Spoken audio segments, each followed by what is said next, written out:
es importante que antes de entrar a esta discusión de cómo nuevamente están ganando terreno los discursos antiderechos a través de estos grupos de extrema, digamos, estos grupos tanto de extrema derecha como de extrema izquierda, ¿no? Hay que precisar allí también de que hay un discurso conservador, incluso en ciertos grupos de izquierda radical, que también se oponen a ciertos progresos que se han logrado a través del reconocimiento de derechos a ciertas minorías, ¿no? Como por ejemplo las minorías sexuales, ¿no? En todo caso, el caso de las mujeres, por ejemplo, ¿no?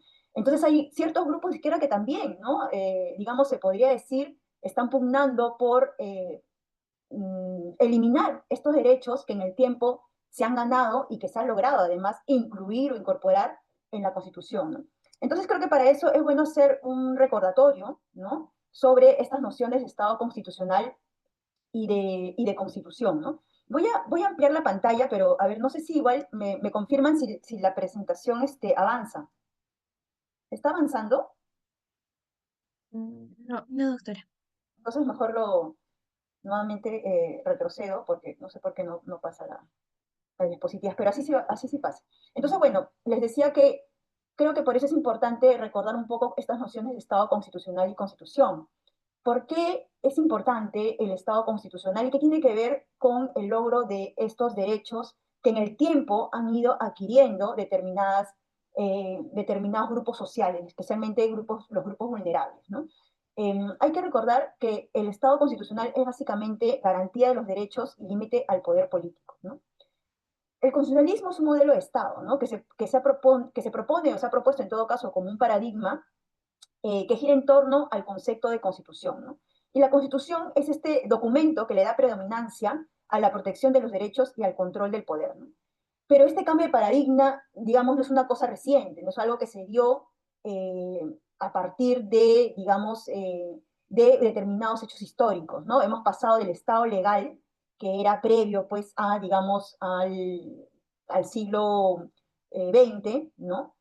Donde predominaban más que nada el concepto de ley y no tanto de constitución, ¿no? Y de allí hemos pasado a lo que conocemos como el Estado constitucional. Y este proceso se da a partir más que nada de la Segunda Guerra Mundial, ¿no? Este es un contexto en el que los estados, después de este contexto de guerra, acordaron, ¿no? Necesario prevenir el surgimiento de ciertos gobiernos totalitarios que pongan en riesgo la dignidad y los derechos de las personas, ¿no? Y esto específicamente hace alusión a lo que fue el Estado nazi, ¿no?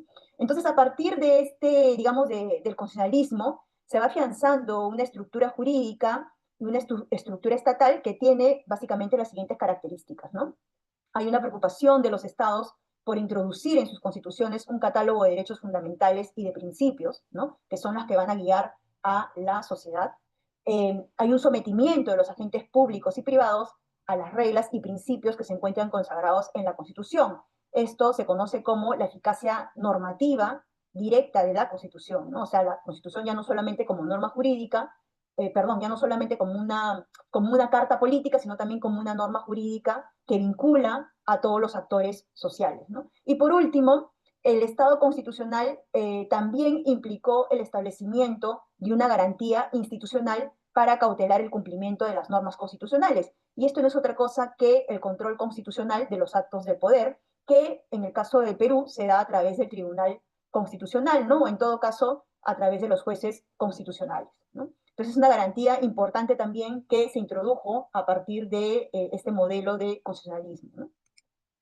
Entonces, conforme a esto, vamos a ver pues que el paradigma constitucional tiene una incidencia, va a tener una incidencia muy importante en la forma como a nivel mundial vamos a entender el derecho y los derechos, ¿no?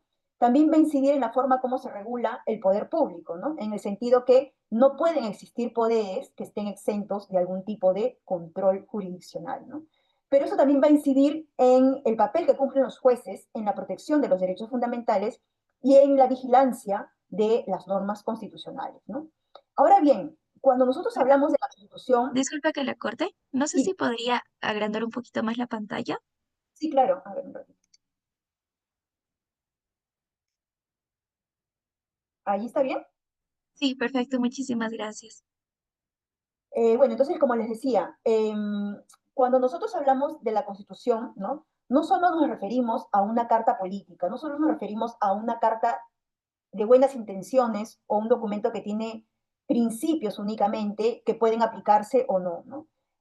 Sino que en realidad la Constitución debe ser vista desde sus distintas dimensiones, ¿no? La Constitución tiene una dimensión normativa, como les decía, ahora se le puede conocer también como una norma jurídica que vincula directamente a los diversos actores, ¿no? Pero también vincula porque contiene aquellos valores jurídicos que son importantes para nuestra sociedad, ¿no? Y estos valores están expresados finalmente en lo que conocemos como los derechos fundamentales de las personas. En buena cuenta, los derechos fundamentales, podríamos decir, son estos valores o estos principios que se encuentran positivizados. ¿Qué quiere decir positivizados? Que están escritos, que están puestos expresamente en la Constitución, ¿no? Y estos valores positivizados en la Constitución, que están escritos en la Constitución, se deben entender como límites a los poderes públicos, ¿no? Pero también la Constitución tiene una dimensión histórica, ¿no?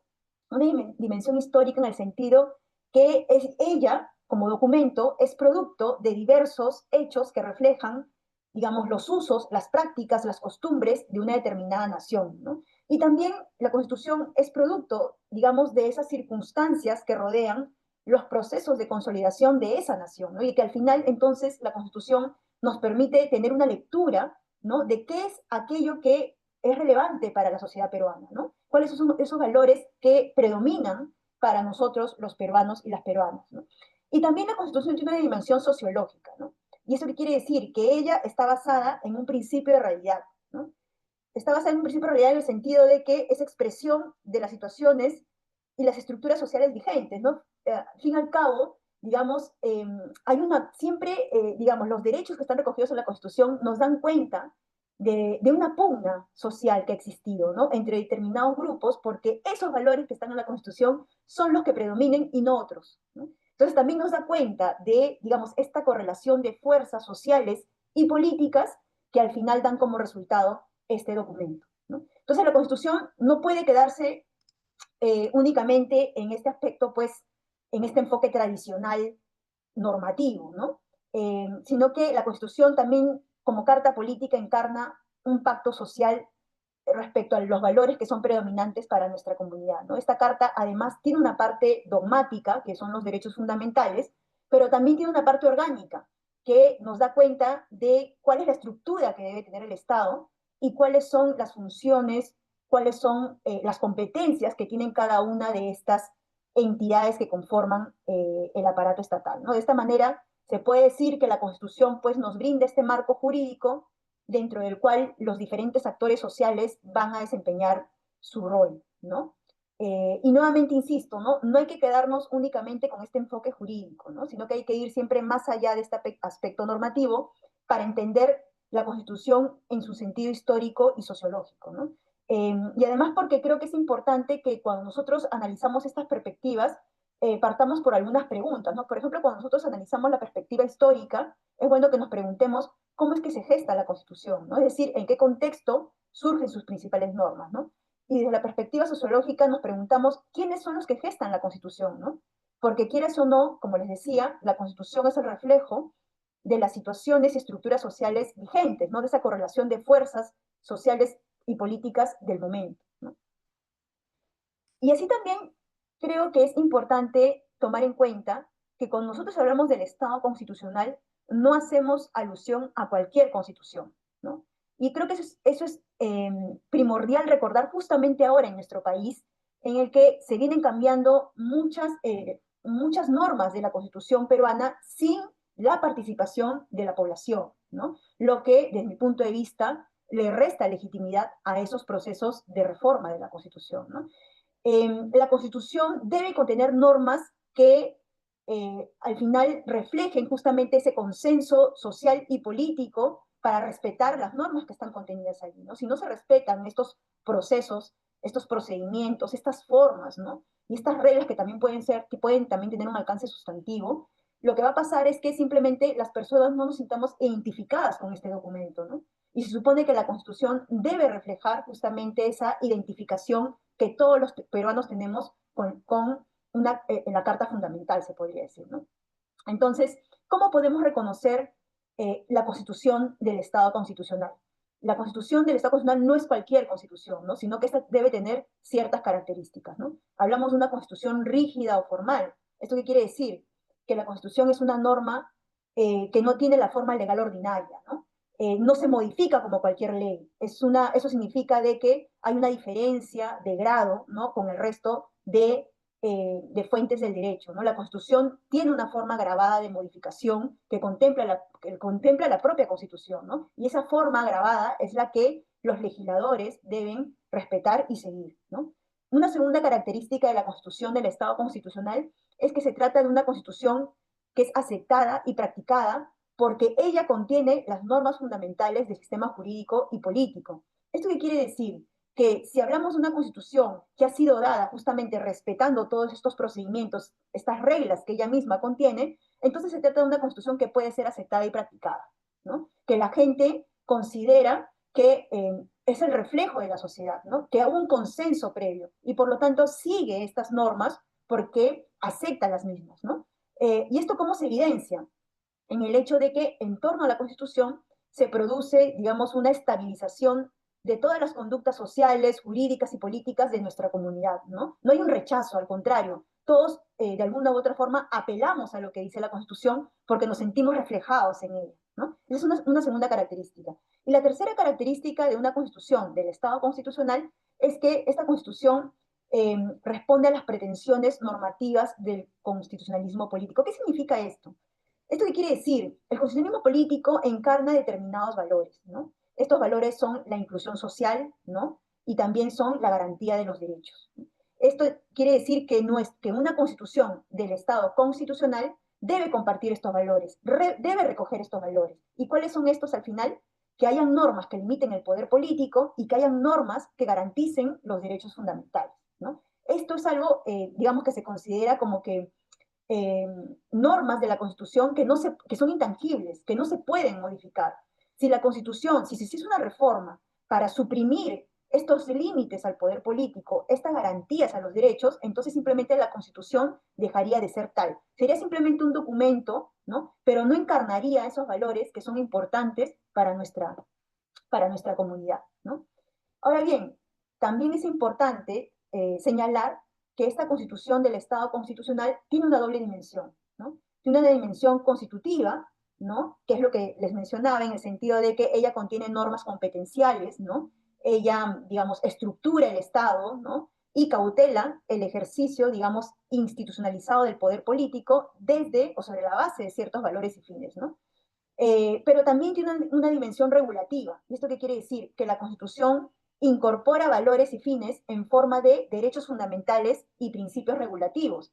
Y para que el poder político pueda actuar de manera legítima, debe respetar previamente estos valores y derechos que están recogidos en la Constitución, ¿no?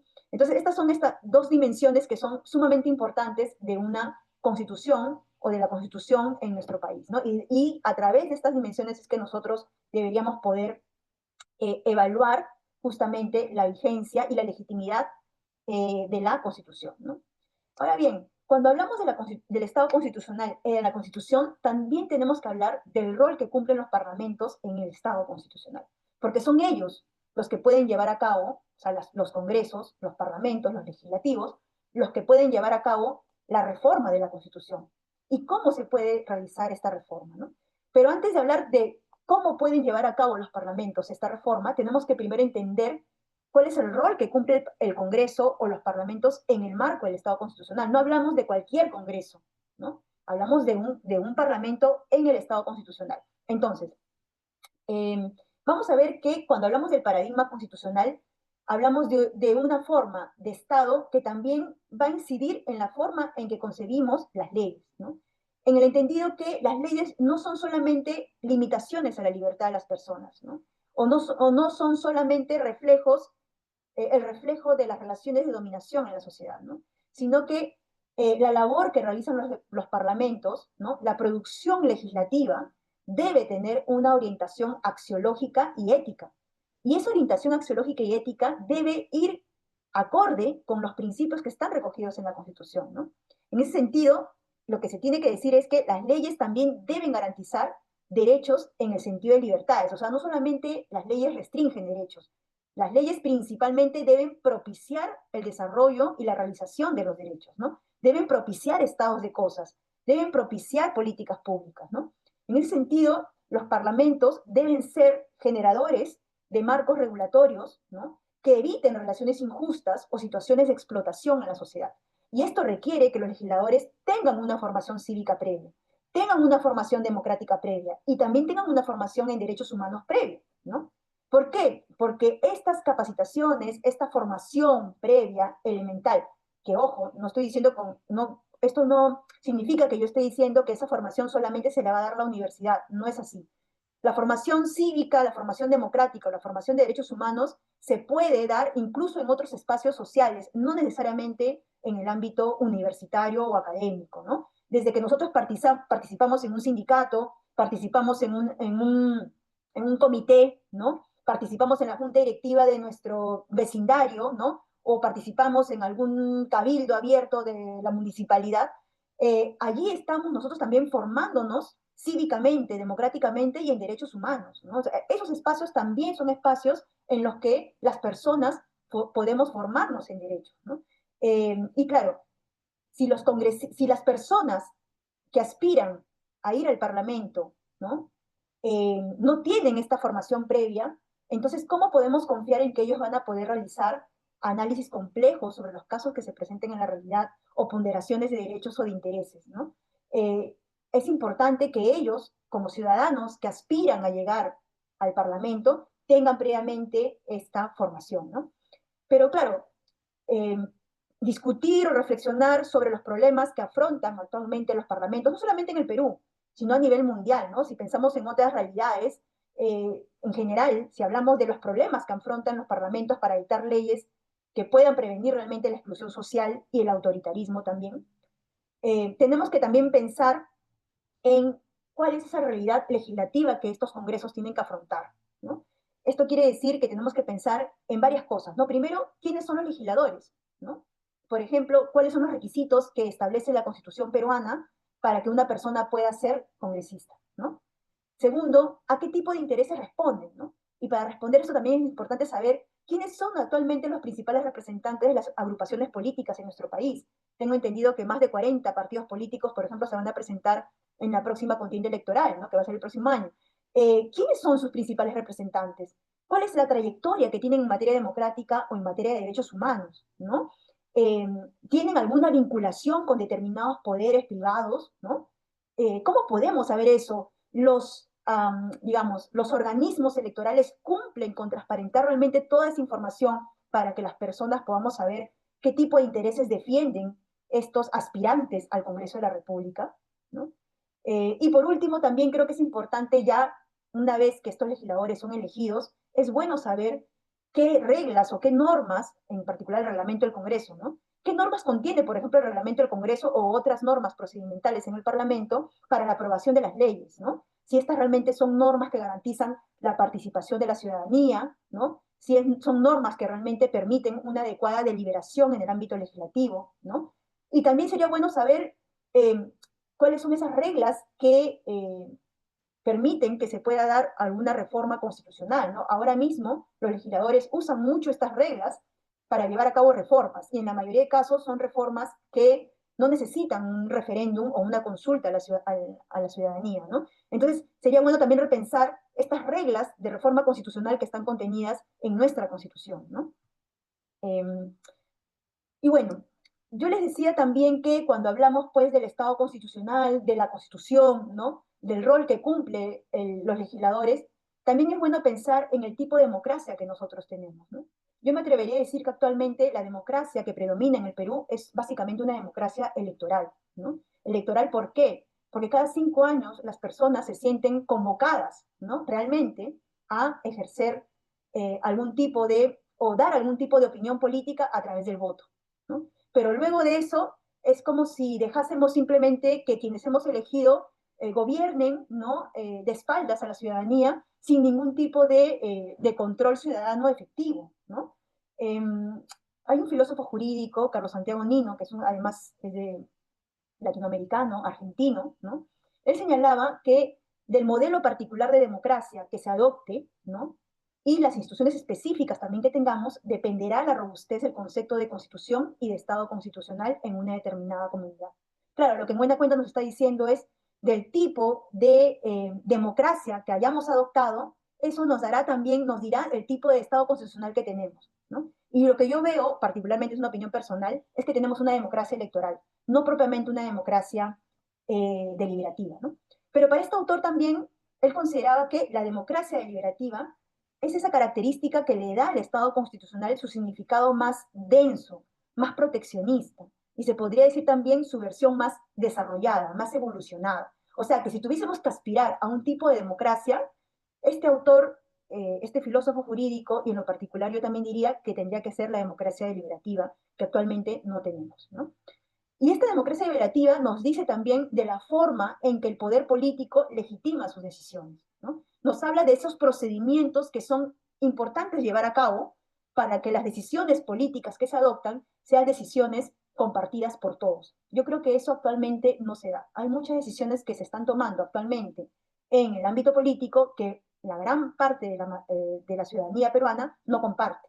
Y eso dice de la legitimidad de esas decisiones y dice del tipo de democracia que tenemos, ¿no? Pero ¿a qué nos referimos con legitimidad política cuando hablamos de la democracia deliberativa?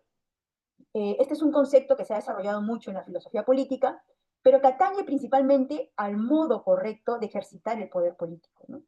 Y ese modo correcto dice de recordar de quién nace ese poder político.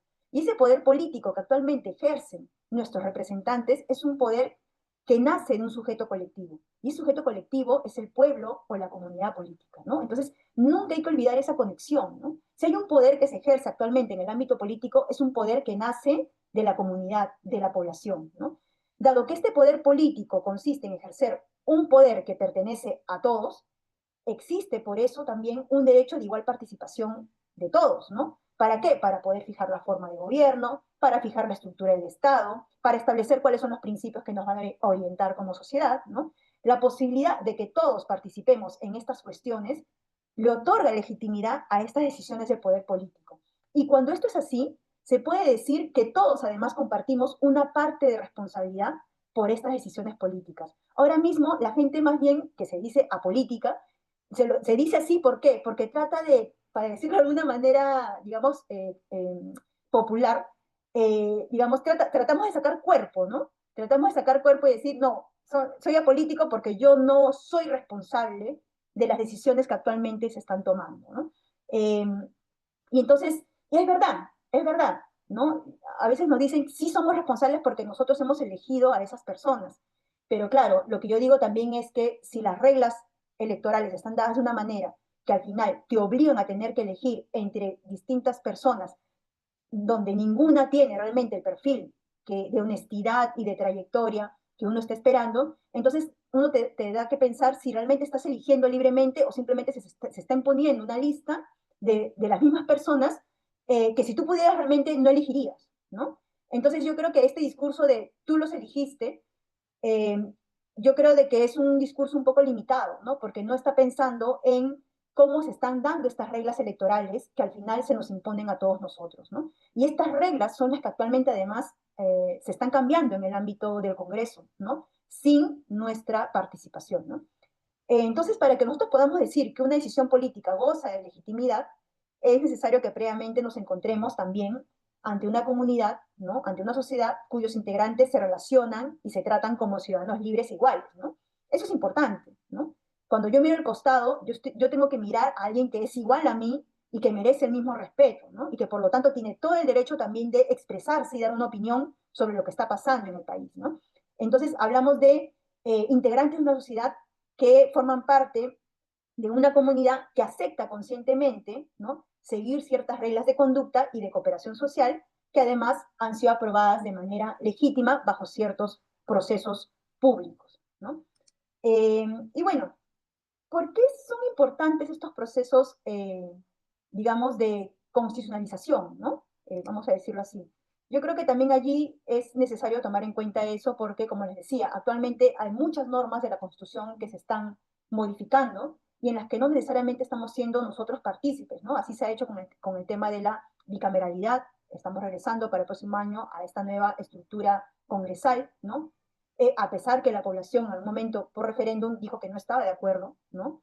Estamos también, digamos, regresando a este tema de la inmunidad parlamentaria. Recientemente nada más se ha vuelto a incorporar, a restablecer en la Constitución, a pesar que también en algún momento se consultó el tema y muchos estuvieron de acuerdo en que se desaparezca o se elimine esa figura. Entonces, ¿por qué es importante, por qué son importantes estos procesos de, digamos, de constitucionalización, ¿no? Bueno, es importante recordar aquí que incorporar derechos o normas en la Constitución propician una deliberación democrática sobre los valores que importan a la sociedad. Desde mi punto de vista, hacer reformas a la Constitución sin la participación de la ciudadanía, sin la participación de los principales actores sociales, es desaprovechar una oportunidad de poder activar la deliberación democrática, ¿no? Y eso se hace cuando queremos hacer las cosas o cuando quienes están en el poder político quieren hacer las cosas a escondidas, ¿no? O sea, de manera inconsulta. La deliberación democrática es algo que en principio debería promoverse en el Parlamento. O sea, si hay un poder en el Estado que debe promover la deliberación, y para eso la participación de la ciudadanía, es el Congreso, ¿no? Ellos son los primeros llamados en promover este tipo de espacios y mecanismos, ¿no? ¿Y por qué son los primeros, deberían ser los primeros, ¿no?, en hacer eso? Porque ellos se supone representan a las distintas voces de la sociedad. Quienes están en el Congreso han sido elegidos justamente para representar a la ciudadanía, ¿no? Y es por eso que ellos están llamados a generar estos espacios de deliberación, ¿no? Lo que no significa, ojo, que porque ya el Congreso delibera, que se impida o se obstaculice otros espacios sociales mucho más abiertos e inclusivos en materia de reforma constitucional. Pueden haber otros espacios donde haya también deliberación democrática. El que el Congreso lo haga no quiere decir que por eso se obstruya, ¿no?, otros espacios sociales, ¿no? Pero digamos, el primer poder llamado a deliberar, se entiende, es el Congreso, ¿no? Un segundo aspecto importante de los procesos de constitucionalización es que el legislador cumple su labor también de establecer cuáles son los derechos fundamentales importantes y delimitar también su marco ideal. En otras palabras, el Congreso puede hacer reformas constitucionales cuando considera que hay derechos que en el tiempo han adquirido tal trascendencia en la sociedad peruana que requieren ser positivizados, o sea, requieren estar incluidos en la Constitución expresamente. Recuerden que eso pasó en el 2017, por ejemplo, con el derecho al agua potable, que no estaba reconocido expresamente en la Constitución, pero que debido a la importancia y la trascendencia que tiene en nuestro país este recurso natural, se introdujo expresamente en la Constitución, ¿no? Entonces, esto es un aspecto importante también de estos procesos de constitucionalización. Otro aspecto importante de estos procesos es que fomentan la democracia directa. O sea, los ciudadanos tienen derecho a participar en los asuntos públicos mediante referéndum e iniciativa legislativa, ¿no? Y también tienen derecho a elegir libremente a sus representantes, ¿no? Y esto debería suscitar, por ejemplo, el debate sobre la posibilidad de que se incorporen en la Constitución normas que prohíban su reforma a través de una asamblea constituyente. Ese es otro tema, seguramente, que no ha salido de agenda. Yo creo que este proceso electoral, por ejemplo, está volviendo un poco a ese, digamos, a este tema que quedó pendiente, ¿no?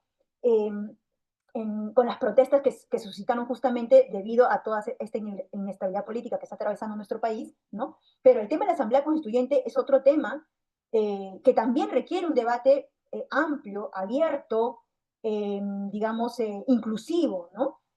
Porque desde mi punto de vista, incluir en la Constitución o incluir reformas de la Constitución donde se prohíben, ¿no?, justamente la posibilidad de que la sociedad peruana se pueda dar una nueva constitución a través de este tipo de espacios, me parece que es una forma de limitar el derecho de la ciudadanía a darse una constitución, ¿no? Y eso es, desde mi punto de vista, inconstitucional, ¿no? Y por último, los procesos de reforma también son importantes porque las normas constitucionales gozan de rigidez constitucional. ¿Eso qué quiere decir? Que estas normas tienen un procedimiento agravado para su modificación. Eso les da una protección especial. Quiere decir que no se pueden modificar de un día para otro, no se pueden modificar con una mayoría simple, ¿no? En estos procesos de reforma, otro aspecto a tomar en cuenta es que no se pueden suprimir los derechos fundamentales porque estos se consideran cláusulas pétreas, cláusulas de intangibilidad. porque son esenciales para el funcionamiento de nuestro sistema jurídico y democrático, ¿no? Entonces, hay que estar muy atentos con estas reformas que se vienen dando en la Constitución y con la incorporación de ciertos textos o artículos en este documento que no necesariamente comparten, ¿no?, los valores o los principios que son importantes para nuestra sociedad, ¿no? Y aquí, bueno, nuevamente el tema de la reforma, bueno, sabemos bien de que la Constitución contiene ella misma artículos que hablan de la manera cómo se puede llevar a cabo una reforma constitucional o cómo se puede someter a reforma la Constitución, ¿no? Eh, digamos, este artículo 32 de la Constitución, que los invito a revisarlo también, nos habla un poco de qué temas pueden someterse a referéndum, ¿no? Por ejemplo, la reforma total o parcial de la Constitución puede someterse a referéndum, ¿no? Pero, por ejemplo, este mismo artículo dice, no pueden someterse a referéndum la supresión o la disminución de los derechos fundamentales de la persona, ¿no? Y eso es algo muy importante a tomar en cuenta, ¿no? Hay que estar muy atentos con eso. Pero también el artículo 206 de la Constitución nos dice quiénes pueden llevar a cabo la reforma y cómo se debe llevar a cabo la reforma, ¿no? Y nos dice, ¿no? Toda reforma constitucional debe ser aprobada por el Congreso con mayoría absoluta del número legal de sus miembros y ratificada mediante referéndum. Pero también te dice en qué caso se puede omitir el referéndum, ¿no? Y eso es algo que justamente ha venido utilizando el Congreso actual justamente para saltarse la consulta popular, ¿no? Y claro, ¿por qué? Porque llegan a cumplir este requisito de 2 legislaturas ordinarias sucesivas con una votación favorable para llevar a cabo estas reformas, ¿no? Pero también te dice quiénes pueden, ¿no?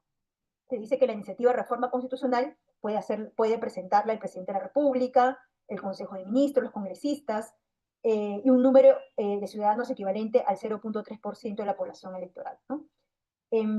Entonces, bueno, yo creo que aquí hay que tomar en cuenta, digamos, cómo actualmente se vienen llevando a cabo estos procesos de reforma a la Constitución, tomando en cuenta la trascendencia también que tiene este documento para la vida democrática de los peruanos y peruanas, ¿no? Recordemos, por ejemplo, que la Constitución del 93, si bien es un documento que fue dado en un contexto de dictadura, que fue dado en un contexto de intervención de las instituciones democráticas, donde se dieron diversas afectaciones a los derechos fundamentales, ¿no? Que tiene muchos cuestionamientos incluso en cuanto a cómo desarrolló o Ya no hay estableció donde. ciertos derechos. También es bueno preguntarnos de todas maneras si es que en el contexto de crisis política y social en la que actualmente nos encontramos en el Perú, es dable que se estén llevando a cabo reformas constitucionales, ¿no? Porque, claro, si estás en un proceso de crisis, ¿cómo garantizas que estos procesos de reforma sean procesos sociales públicos, participativos y transparentes, ¿no? No hay forma de que se garantice eso cuando estás justamente atravesando un proceso un contexto de crisis política e institucional, ¿no? Pero además también hay que tomar en cuenta otro aspecto, ¿no? Que digamos, ahora mismo se están llevando a cabo reformas inconsultas, ¿no? Donde no se le da parte a la ciudadanía, ¿no? Salvo nos enteramos solamente cuando la prensa hace su tarea de ir al Congreso y verificar qué cosas están moviendo en la Comisión de Constitución, ¿no? Pero también, digamos, hay una cierta indiferencia de la sociedad respecto a estos temas, bueno, por el contexto mismo, ¿no? O sea, estamos viviendo en un contexto donde actualmente existen diversas fuentes de información masiva que promueven incluso discursos de odio contra las minorías, lo que luego también se trasladan al ámbito político, porque hay que reconocer que muchos de estos sectores que promueven estos discursos de odio han logrado introducir al ámbito político representantes, ¿no? Y actualmente tenemos congresistas que también ellos mismos hacen suyos estos discursos de odio, ¿no?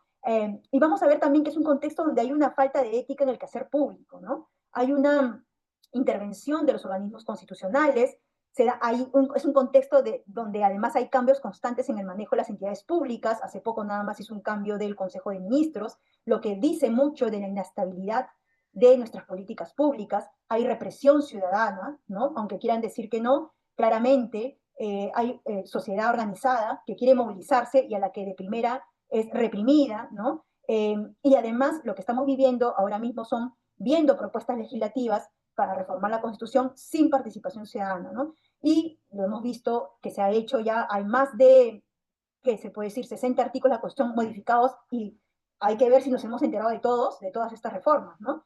Entonces, estamos en un momento de crisis de representación democrática, ¿no? Y claro, hay que ver qué significa esto, ¿no? ¿Qué significa que estemos en un momento de crisis de representación democrática, ¿no?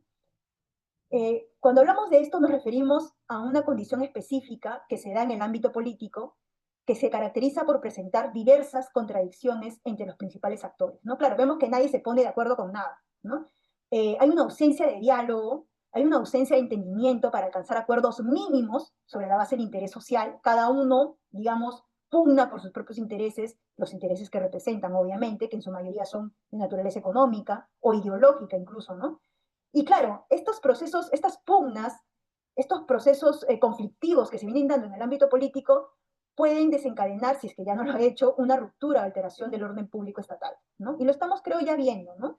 Esta crisis además trae como consecuencia el mal funcionamiento de las instituciones representativas, en este caso en particular del Congreso, ¿no? Estamos hablando de un Congreso que tiene una desaprobación casi absoluta, ¿no? Y además también es un contexto en el que existen mecanismos de control, si es que existen, son débiles, totalmente débiles, ¿no? Y hay una desconfianza de la ciudadanía respecto de los actores políticos y también sociales, porque sentimos que ahora mismo no tenemos liderazgos identificables, ¿no? Y digamos, ¿qué otros elementos caracterizan esta crisis que estamos viviendo actualmente en nuestro país, ¿no? Digamos, creo que una cosa bastante evidente es que tenemos altos niveles de corrupción estatal, ¿no? En todos los niveles, ¿no? Hay una pérdida en el equilibrio de poderes y una alteración de los mecanismos de pesos y contrapesos. Cuando hablo de eso me refiero a que, por ejemplo, si necesitamos un tribunal constitucional que controle leyes anticonstitucionales, lo que estamos viendo es que en algunos casos no se hace eso, ¿no? Y eso tiene que ver con la forma en que también los magistrados del Tribunal Constitucional actualmente son designados, ¿no? Y son designados por elección política, ¿no? Luego también vamos a ver que hay componendas entre grupos políticos y algunos poderes estatales para proteger intereses particulares en desmedro del interés social, ¿no? Lo estamos viendo, por ejemplo, con la minería ilegal. Hace poco nada más salió una investigación que nos dice de cuántos representantes en el Parlamento tienen intereses en ese ámbito, ¿no? En el ámbito de la informalidad y la legalidad, con lo cual eso nos dice que están allí no para defender los intereses de la ciudadanía, sino para defender los intereses justamente de las actividades, de estas actividades ilegales, informales, en las que ellos participan, ¿no? Luego también vamos a ver que hay una interpretación antojadiza de las normas constitucionales para establecer reformas normativas que además aseguren la permanencia de quienes actualmente están en el poder político, ¿no? O para privilegiar los intereses de los grupos que representan, ¿no? Y claro, estamos viendo que están reformando la Constitución para justamente cautelar que ellos puedan continuar en el poder el mayor tiempo posible, ¿no? Y no para defender causas justas, sino para defender intereses de los grupos que ellos representan, ¿no? Y vemos también que hay procedimientos parlamentarios irregulares para designación de altas autoridades. Lo hemos visto con la forma en que han venido designando a los titulares de varios organismos constitucionales autónomos, ¿no? Lo que obviamente ha incidido en que estas instituciones ya con estas autoridades designadas vengan funcionando de manera poco autónoma, ¿no? E independiente, ¿no?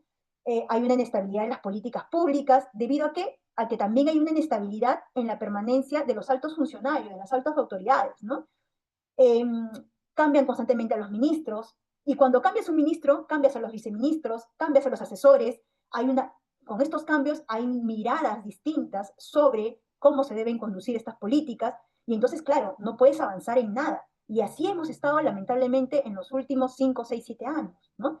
Eh, y a la vez también hay ahora mismo un desconocimiento deliberado del fuero judicial y las facultades de control que tiene este fuero para controlar a los poderes estatales, ¿no? Hay una pugna ahora mismo entre el Poder Judicial y el Poder Ejecutivo y el Congreso, justamente porque el Legislativo y el Ejecutivo sienten que no deben ser controlados, ¿no? Y eso es totalmente antidemocrático, ¿no? Y como les decía también, las vías de control constitucional concentrado, que obviamente está a cargo del Tribunal Constitucional, son básicamente inoperantes e ineficaces, ¿no? Y eso tiene relación con este punto 3 y 4 que mencionaba, ¿no? Sobre cómo se designan a estas altas autoridades, ¿no? Y también tiene que ver cómo se está reformando también la Constitución sin que haya ningún órgano estatal que esté allí controlando o esté poniendo algún coto a este tipo de reformas, ¿no? Y bueno, todo esto claramente tiene una incidencia en los derechos fundamentales, ¿no? Porque hay mucha gente que dice, yo no me siento identificada ahora mismo con lo que está pasando en el ámbito político, no me siento representada por ninguna agrupación política, y por lo tanto prefiero ser indiferente ante lo que pasa, ¿no? Pero es que al ser indiferente no nos damos cuenta que en realidad toda esta situación de inestabilidad está incidiendo en los derechos de las personas. Y no nos damos cuenta solo hasta el día en que nos toca a nosotros, ¿no? O sea, sí le está tocando a otra gente, ¿no? Y lamentablemente este contexto también de individualismo que estamos viviendo hace que no nos demos cuenta de que hay sectores, ¿no? Desfavorecidos, ¿no? Hay sectores vulnerables que están sufriendo justamente toda esta inestabilidad que viene atravesando nuestro país, ¿no? Esta crisis política institucional tiene repercusiones negativas, por ejemplo, en la calidad de los servicios de salud, ¿no? Y a todo nivel, o sea, ni siquiera para decir, no, solamente a ciertos sectores vulnerables, no, a todas las personas, ¿no? Ahora mismo estamos viendo que cómo se ha desmejorado, de por sí ya tenía ciertas, digamos, deficiencias, ¿no? Pero ahora mismo vemos cómo se han desmejorado estos servicios, ¿no? Los de salud, los servicios educativos, las condiciones de empleo cada vez son menos dignas, ¿no? Vemos cómo también hay un detrimento constante a los recursos naturales y al medio ambiente, ¿no? Esto de la minería ilegal no solamente es un atentado contra la seguridad de las personas, es un atentado contra el medio ambiente en nuestro país, contra el entorno además de determinadas comunidades, ¿no? Que no nos importa lamentablemente en muchos casos porque nosotros no vivimos ahí, ¿no? Cómo se depredan los recursos naturales en esa zona tampoco nos interesa, salvo cuando nos toca directamente a nosotros, ¿no? Vemos que también hay una afectación de las normas que tienen que ver con la igualdad de oportunidades sin discriminación, ¿no? El tema de querer regresar, retroceder el reconocimiento de derechos de ciertas minorías sexuales, el caso de las mujeres también, esta intención de eliminar el Ministerio de la Mujer, es parte de eso, ¿no? Eh, los derechos humanos de ciertas minorías se pretenden justamente reducir, ¿no? Si es que no eliminar, ¿no? Hablamos de derechos humanos de las comunidades nativas, de las mujeres, de la población LGTBI, de los propios migrantes a quienes se busca criminalizar. Y no es una cosa del Perú solamente, ¿no? Se está dando a nivel mundial en Europa, en el norte de América, vemos cómo se criminaliza la migración, incluso legal, lo que quiere decir que no es una cuestión de la forma como ingresan los migrantes a estos lugares, sino de una discriminación justamente por ser migrante, ¿no? Por justamente venir de otro contexto, ¿no? Verse de una manera determinada, hablar de una manera determinada, ¿no? Y se dice abiertamente eso, ¿no? Ahora, antes, digamos, el progresismo era esto, ¿no? Digamos, respetar, ¿no? Estas diferencias y vivir con esas diferencias porque nos consideramos sociedades tolerantes e inclusivas, ¿no? Ahora no, ahora con esta digamos, insulto a todo lo que se considera woke, que es un término que yo no sé quién, yo no sé por qué ahora estos gobiernos autoritarios, ¿no? Tratan de sacar, digamos, en cara, ¿no? Cuando no estamos hablando propiamente de, digamos, de modas, ¿no? Estamos hablando de derechos que se han ganado a través de luchas sociales y que están reconocidos en la Constitución y como tal se tienen que respetar, ¿no? Vemos que también ahora se trata de normalizar esta idea de vivir en una sociedad con violencia, ¿no? Porque además se ha desatendido la seguridad ciudadana, hay criminalidad excesiva, porque sabemos que la criminalidad está en el Estado y lógicamente que eso se refleja también en la sociedad, ¿no? Entonces es un atentado contra este derecho a vivir en paz, ¿no? Y a vivir y tener también autoridades, digamos, transparentes, ¿no? Entonces vemos pues que hay un retorno a los discursos antiderechos en el ámbito político, hay un retorno también de los gobiernos autoritarios y lamentablemente está pasando que parte de la ciudadanía está apoyando estos discursos, ¿no? Estamos en una era de globalización, ¿no? Que ha cambiado las formas tradicionales de relacionarnos. Y eso es cierto, lo podemos ver, ¿no? Ha incidido tanto en el ámbito personal como en el ámbito económico y social, ¿no? Y esto ha afectado a muchas comunidades y sectores, ¿no? Y esto también ha incidido en el regreso de ciertos discursos de odio contra determinadas minorías por razones básicamente económicas e individualistas, ¿no? Muchos grupos políticos conservadores, sean de derecha o izquierda, están haciendo suyos esos discursos para fines electorales también, ¿no? Están tratando de capitalizar para sus propios fines estos odios, ¿no? Por ejemplo, las huelgas de los trabajadores afectan las actividades y el progreso económico del país. ¿Cuál es la solución? Hay que reprimir los sindicatos, ¿no? Las políticas a favor de las mujeres representan un gasto público innecesario. Solución, eliminemos el Ministerio de la Mujer, eliminemos las políticas con enfoque de género, ¿no? La igualdad de trato a las personas LGTBI atenta contra la seguridad de nuestros hijos, de las niñas y los niños. Solución, hay que evitar que convivan con nosotros, hay que restringirlos a ciertos espacios, ¿no? Las poblaciones indígenas obstaculizan proyectos mineros millonarios, dicen, ¿no? Con sus exigencias medioambientales. ¿Cuál es la solución? Hay que reprimirlas, ¿no? Hay que criminalizarlas, ¿no? Los migrantes son criminales, dicen ahora, ¿no? Y los que no son criminales igual nos quitan trabajo, porque es otro argumento también, ¿no? ¿Y cuál es la solución? Hay que decir que todos son delincuentes por igual, ¿no? Entonces todo lo que es migrante, delincuentes, ¿no? Y esto, claro, está afectando en el ámbito social la forma como miramos, cómo nos miramos entre nosotros, ¿no? Afecta específicamente a determinados grupos, ¿no? Afecta a los sindicatos, a los dirigentes sindicales, afecta a las mujeres, afecta a las minorías sexuales y étnicas, afecta a los migrantes, ¿no? Entonces, es una realidad, ¿no? Estamos regresando a eso y no es una cosa que solamente está en el ámbito político. Yo me atrevería a decir que son odios que nuevamente se están usando en el ámbito político, pero que están retornando más que nada en el ámbito social. Y entonces es allí donde necesitamos reflexionar sobre estas cosas. No es necesario hablar sobre estos temas, ¿no? El retorno a estos discursos, ¿a qué apelan? Apelan a sentimientos nacionalistas, apelan al uniformismo, ¿no? Que es muy costoso vivir en una sociedad tan plural, con tantos grupos tan diversos, con distintas prácticas y distintas costumbres, ¿no? No, todos tienen que respetar las mismas reglas, ¿no? Digamos, se trata de apelar nuevamente a esta imposición de creencias, ¿no? Al modelo de familia tradicional, ¿por qué no también al rechazo del conocimiento científico libre de injerencias, ¿no? Porque ahora también se busca influenciar en el ámbito académico, en el ámbito artístico, ahora nos quieren decir también que cómo debe presentar el arte, ¿no? Cómo debe expresarse el arte, ¿no? En otras palabras, pues estos grupos antiderechos que están entre nosotros, que están en el ámbito social, no solo en el ámbito político, o sea, no pensemos eso, no pensemos que solamente son políticos promoviendo el odio, no, estos grupos están aquí entre nosotros, ¿no? Eh, que tienen sus representantes en el ámbito político, están tratando de minar los logros alcanzados en lo que nosotros conocemos como el Estado constitucional, ¿no? ¿Y cuáles fueron esos logros? Justamente esto de vivir en sociedades plurales e inclusivas, ¿no? Y para esto, ¿qué se busca? Se busca alcanzar el poder a través de gobiernos autoritarios y populistas. Es lo que está pasando no solamente en el Perú, está pasando en Estados Unidos, en Ecuador, en Argentina, en El Salvador, ¿no?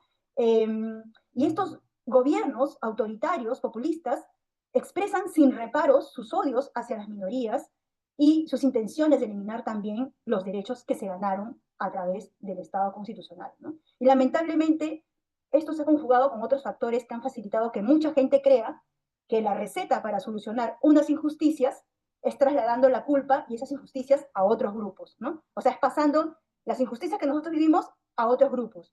Y eso jamás va a ser una solución, ¿no? Sino que necesitamos empezar a exigir nuevamente al gobierno que elijamos, ¿no? Que disminuya las desigualdades para todos, ¿no? Que prioricemos aquellos grupos que están además en mayor situación de vulnerabilidad. Y esto pasa por volver a dignificar al ser humano, ¿no? Y basar la acción pública en el bien común. Y eso es algo que mencionaba justo cuando entré, que mencionaba Nuria, ¿no? La dignidad humana, ¿no? Eso que parece que en estos tiempos se ha perdido, ¿no? Estamos retrocediendo, estamos involucionando, ¿no? La dignidad del ser humano es una conquista que se logró a partir de las atrocidades vividas después en la Segunda Guerra Mundial, ¿no? Y justamente se logró revalorar este derecho tan básico con el fin de no volver a repetir esas atrocidades, ¿no? Y entonces yo creo que lo que tenemos que hacer ahora es nuevamente dignificar, ¿no? Dignificar al ser humano, ¿no? Pelear por eso, ¿no? Luchar por eso, ¿no? Porque mañana les van a quitar la dignidad a ciertos grupos, ¿no?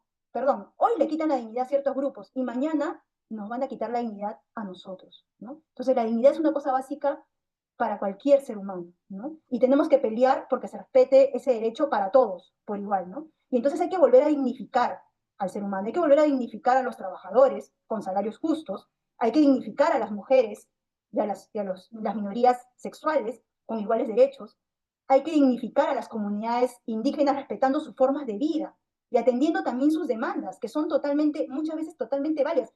Todas las veces que yo he visto en el trabajo que realizo, demandas de las comunidades son justas, son demandas justas, ¿no? Hay que dignificar a los migrantes viéndolos como seres humanos que también tienen el derecho a vivir en paz. Eh, yo creo que solo cuando nosotros empecemos a entender que nuestro bienestar como seres humanos depende del bienestar de los demás, vamos a poder ubicarnos en la realidad que actualmente estamos viviendo, ¿no? Es importante ser más solidarios y pedir más políticas de inclusión y redistribución para todos, porque como les digo, hoy les están quitando derechos a ciertos grupos, mañana nos van a quitar también los derechos a nosotros. Por eso tenemos que pensar como comunidad, tenemos que pensar como una comunidad que se mira, ¿no? Que se escucha, que dialoga y que ejerce de manera legítima su derecho de controlar el poder político.